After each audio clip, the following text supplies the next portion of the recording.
the image of the Buddha is recognized all over the world.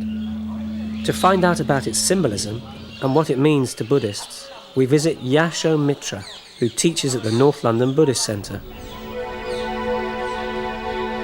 Here we have some lotus flowers, which you would expect to smell really lovely. But in fact, they don't. They smell quite strange because the reason is that they're not real lotus flowers, they're made of cloth. The reason for that is that we don't get lotus flowers in this country, they don't grow here. But we do get Buddha figures, and here we have a Buddha figure here in London. Now this figure, you can see straight away, is not perhaps like your ordinary Buddha figure. It's represented as a Westerner. He actually looks a bit more like a Westerner. And the reason for that is it's very important that we should understand, that we should see and be able to feel that we can become enlightened too. It's not something that's limited to somebody who lives in China or Japan or India. We can do it whether you're English or whatever. So this figure is made to look a bit more like a Westerner. And I want to tell you some things about the figure. Most Buddha figures sit in what's known as the full lotus position. So he's cross-legged, and each foot is resting on the opposite thigh.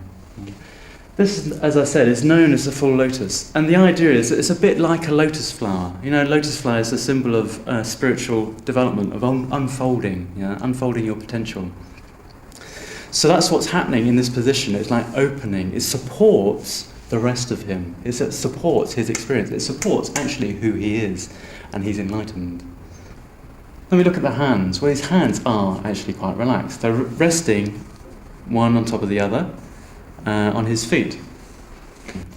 Sometimes, though, you get a Buddha whose hands are in a different position. You might find a Buddha figure that's like this. If his hand is in this position, it means that he's teaching. And this is the mudra of teaching. So he's communicating his understanding of reality, of things as they are.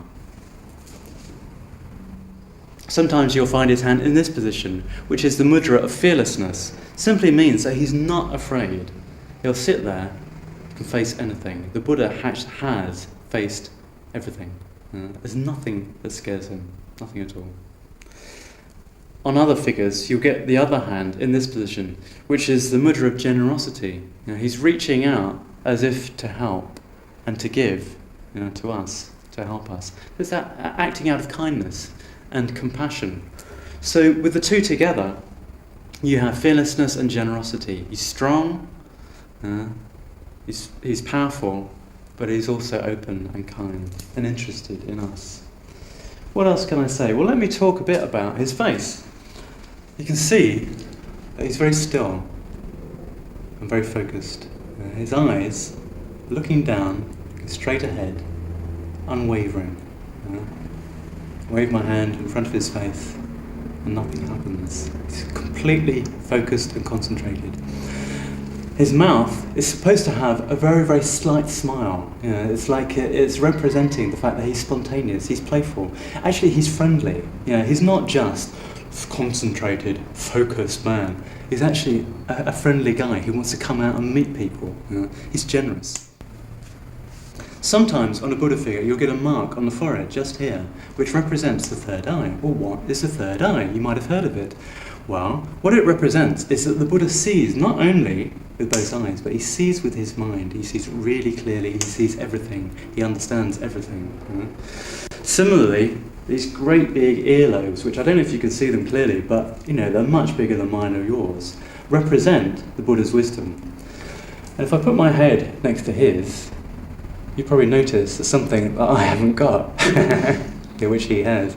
There's something missing. Well, I'm not enlightened, the Buddha is. This here is an Ushnisha, and that represents the enlightened consciousness of the Buddha, which means that, well, what he has understood, what he sees, what he experiences is far beyond what an ordinary human being experiences and sees.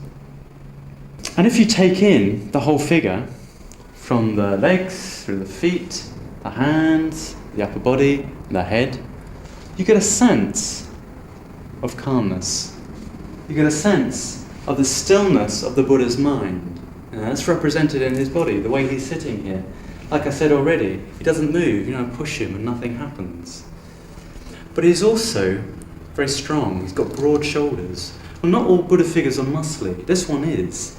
Got strong biceps. He's really, thick set. He gives you a sense of power, which is spiritual power. It's like his power within. This guy is really strong. Not necessarily physically, but mentally and emotionally, he's strong. He's no pushover. Now, nobody can push him around. So you get this combination of qualities of calmness and stillness and serenity with power, with strength. Quite a combination. And there it is. That's the Buddha figure, sits here in our shrine here in North London, giving us all a sense of what we can become. The fact that we can become enlightened too, like the Buddha did.